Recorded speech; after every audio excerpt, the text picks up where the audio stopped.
जी, मैं Sudhakar Priyadarshi news speaker से पूरे हिंदुस्तान भर में नीट और जी को लेकर परीक्षा की विषय में या परीक्षा की तैयारियों के लेकर जो ऊहापोह की स्थिति मची हुई है, पूरे भारत में जन आंदोलन की स्थिति बनी हुई है।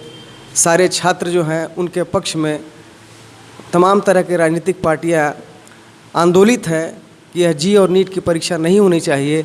वहीं दूसरी तरफ माननीय नरेंद्र मोदी जी प्रधानमंत्री भारत सरकार ने यह घोषणा कर दिया है, जिद पर आ गए हैं कि मैं हर कीमत पे जी और नीट की परीक्षा लूँगा ही लूँगा।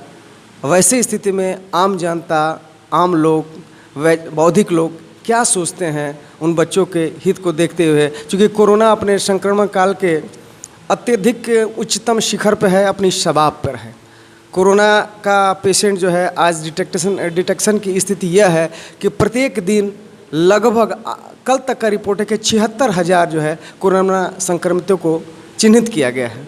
तो जहां कोरोना संक्रमित इतने ज़्यादा मिल रहे हैं, कोरोना का अजब की गजब की स्थिति पैदा हो गई है, वैसी स्थिति में हमारे 28 लाख जो छात्र जो हैं वो ऐसी स्थिति में कैसे परीक्षा देंगे? अगर उनके साथ कोई कैजुअलिटी हो जाती है तो उसके लिए अकाउंटेबल कौन होगा, जवाबदेह कौन होगा? क्या प्रधानमंत्री महोदय इसकी जिम्मेवारी लेंगे?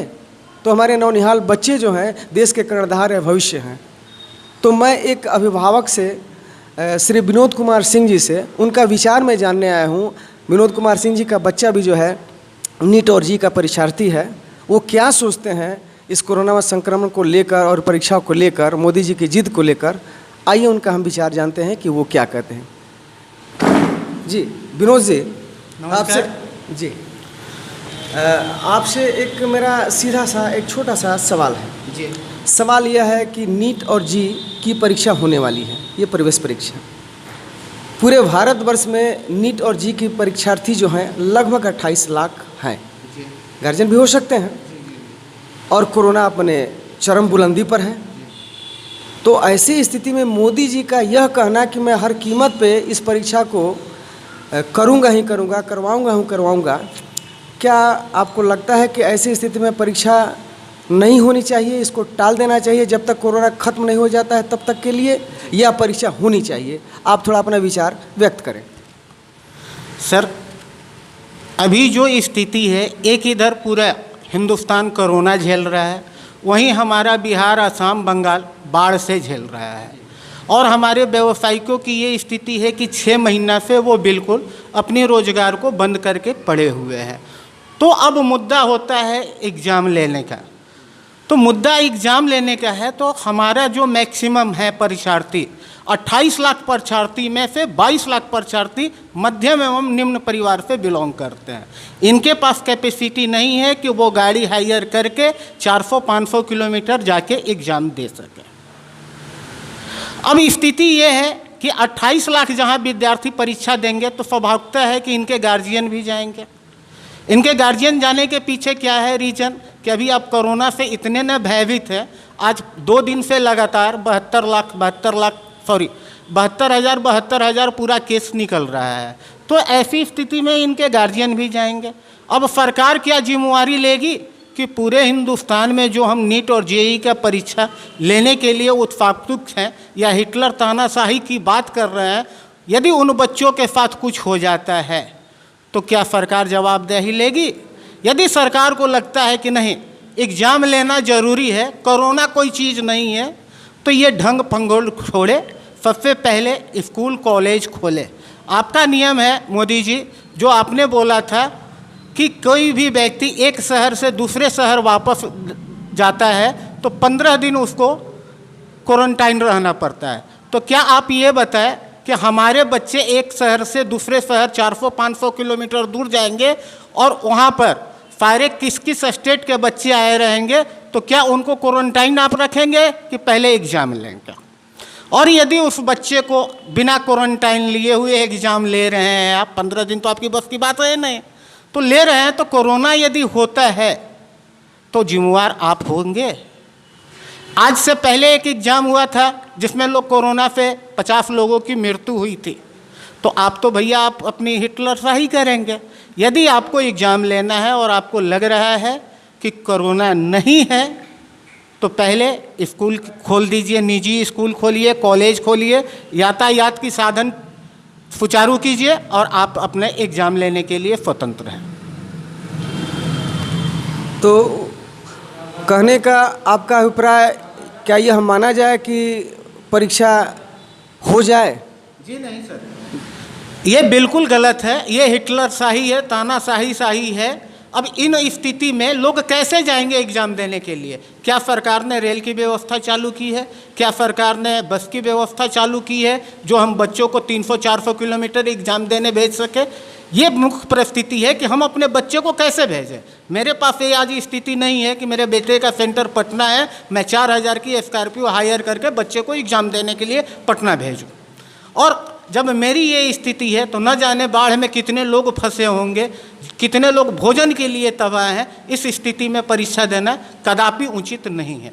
तो इतने खतरनाक स्थितियों में मोदी जी के द्वारा इस जीत को पकड़ने को आप क्या मानते हैं? क्या उनका रहस्य हो सकता है? उनकी मंशा क्या हो सकती है कि जीत पर अड़े हुए हैं?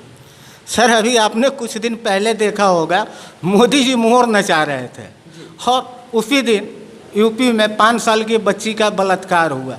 हमारी मीडिया किसी तरह की कोई प्रोपेगेंडा नहीं चलाती है, वो केवल मोदी जी की ही बड़ाई दिखाती है।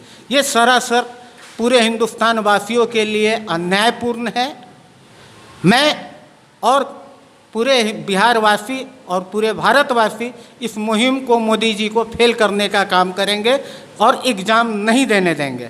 कल ही देख लीजिए, लखनऊ में सपा वाले ने विरोध प्रदर्शन किया तो हमारे जो महाराज जी हैं, योगी जी, हिटलर शाही के वो भी कम नहीं हैं। उन्होंने वहाँ की जनता को पीटा और FIR करके जेल में डाल दिया, जो सरासर गलत है। हमारी आज़ादी है कि हम किसी चीज़ का विरोध कर सके और इस कोरोना काल में जो गवर्नमेंट जिद पर अड़ी हुई है कि नहीं हम नीट और JEE का एग्ज़ाम लेंगे, तो ये प्योर तानाशाही शासन है। तो आखिर इस बच्चे की परीक्षा लेने में हर्जी क्या है? कुछ तो भला होगा, तभी तो मोदी जी ऐसा जीत पकड़े हुए हैं, चाहे कह रहे हैं। सर, मोदी जी के कामों से हिंदुस्तान में मात्र 3-4 आदमी का ही भला होता है, अंबानी, अंडानी और रामदेव बाबा। बाकी लोग जो बेरोजगार बैठे हुए हैं, वो आप हालात जान सकते हैं कि मोदी जी के नीति से क्या फ़ायदा हो रहा है। किसी को दुकान वर्ग 10-10 लाख रुपया लगा के घर बैठा हुआ है, किराया भी उनको देना पड़ रहा है, बिजली बिल भी देना पड़ रहा है। इस स्थिति में आ गए हैं कि अब वो करे तो क्या करे। मतलब ये हुआ कि अगर मोदी जी खूब बढ़िया, खूब सुंदर, अच्छी व्यवस्था अगर कर देते हैं बच्चों के जीवन जान के रक्षार्थ, तो तब तो परीक्षा हो तो ठीक है, या फिर वो कोरोना नहीं है का घोषणा कर दे तो ठीक रहेगा। यही कहना चाहते हैं मोदी जी क्लियर करे कि हमारे भारत में कोरोना एक घातक बीमारी नहीं है, एक साधारण सा वायरस है जिससे सर्दी खांसी होती है, और अपने सारे प्रोपेगेंडा जो लॉकडाउन करके अपना काम कर रहे हैं उसको ख़त्म करें और तब एग्ज़ाम लेने की बात करें। तो तब तो अगर ऐसी घोषणा करते हैं कि कोरोना है ही नहीं, ये गलत भ्रामक बातें हैं, तब तो इसका मतलब कि पूरे हिंदुस्तान को इस कोरोना के कारण से जो भी क्षति हुआ होगा तो बहुत सारे लोग क्षतिपूर्ति की मांग भी तो कर सकते हैं। बिल्कुल करेंगे। आप ही सोचिए, एक मजदूर 6 महीना से बैठा हुआ है, क्या आपके 5 किलो चावल और 1 किलो चना के बदौलत वो जिंदा है? आपने उसको सबको घर में कैद कर रखा है कोरोना के नाम से। आप बताइए, हमारे हिंदुस्तान में कोरोना से मृत्यु दर क्या है? 1%। क्या लॉकडाउन से पहले क्या हमारे यहाँ मृत्यु नहीं होती थी? अब तो ये हो रहा है कि किसी भी तरह के लोग मर रहे हैं, उनको बस कोरोना में डाल दो और संख्या बढ़ाओ। तो यह माना जाए कि कोरोना के आड़ में कुछ और भी दूसरी बातें चलती होंगी इस देश में, जिसकी जानकारी हम आम नागरिकों को मोदी जी नहीं देना चाहते होंगे और वो कार्य कर रहे हैं, यह भी माना जा सकता है। जी हाँ, आपकी बात बिल्कुल सही है। ये कोरोना के आड़ में हमारे हिंदुस्तान की जितने नवरत्न कंपनियां थी 28, ये बिक्री का काम कर रहे हैं। आप एक चीज़ पहले इसको समझना होगा कि निजीकरण और राष्ट्रीयकरण क्या है। राष्ट्रीयकरण का मतलब क्या होता है कि हम कम पैसे में अपने जनता को सुविधा दें, और निजीकरण का मतलब होता है महंगे पैसे में शिक्षा दें। जैसे सपोज है, हम सरकारी अस्पताल में जाते हैं अपने इलाज के लिए तो मामूलन हमको 5 रुपये का रसीद कटाना पड़ता है, और प्राइवेट अस्पताल में जाते हैं तो हमें 300 रुपये का डॉक्टर का फीस देना पड़ता है। शिक्षा में आ जाए, हम सरकारी स्कूल में पढ़ते हैं तो हमें साल का लगभग 20 या 25 रुपया देना पड़ता है, और प्राइवेट स्कूल में हम जाएं तो पहले एडमिशन के समय ही आपको इतना दूध लिया जाएगा एक 7th क्लास के बच्चों के लिए कि 10,000 रुपया आपको देना पड़ेगा और महीने में 1,500 रुपया देना पड़ेगा। तो ये अंतर है आपका सरकारी और निजीकरण में। और ये कोरोना का भय देखा के मोदी जी सारे राष्ट्रीयकृत को निजीकरण की तरफ धकेल रहे हैं, जो पूरे हिंदुस्तान वासियों के लिए शर्मनाक की बात है। आप व्यवसाय से हैं या सरकारी नौकरी में हैं? जी, मैं खुद का व्यवसाय करता हूँ। किस चीज़ का व्यवसाय है आपका? सर, मेरी रियल एस्टेट का काम है और मैं वही करता हूँ। ये मोदी जी के गलत नीतियों के कारण 6 महीना से मैं भी झेल रहा हूँ। चलिए, तो ये था हमारे विनोद बाबू का कहना।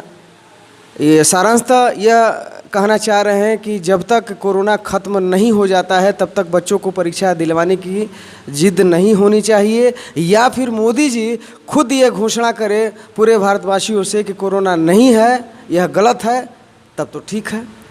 बहुत बहुत धन्यवाद विनोद जी।